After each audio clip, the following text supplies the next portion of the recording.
C'est l'heure du journal de l'Afrique, soyez les bienvenus sur France 24. À la une ce soir, les avions de combat toujours actifs dans le ciel soudanais.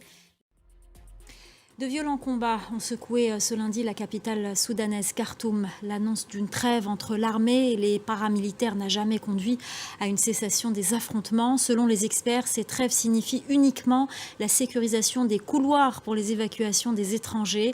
En attendant, le Soudan est au bord d'une catastrophe humanitaire. La correspondance régionale de Bastien Renouille.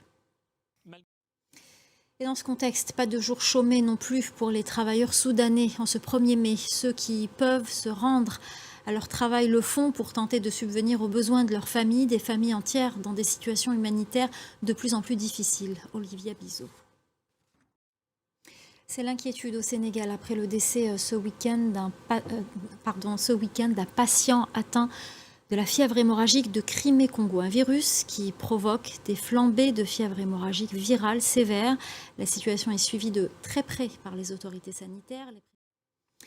Ce défilé du 1er mai à Rabat au Maroc, plusieurs centaines de militants syndicaux ont manifesté ce lundi dans la capitale du royaume chérifien.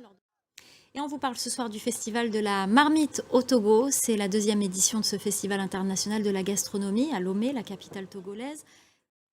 Et ce soir, on va faire le bilan du dernier FEMUA, le plus grand rendez-vous des musiques urbaines d'Afrique. Après 4 jours de fête, le FEMUA a refermé ses portes. Il a rassemblé près de 100 000 personnes sur les différents sites à Abidjan et à Bouaké. Reportage de Sophie Lamotte, Armel Ko et Fatima Tawen. Voilà, c'est la fin du Journal de l'Afrique. Merci aux équipes en régie, merci à notre chef d'édition Célia Caracena et merci à vous de nous être fidèles.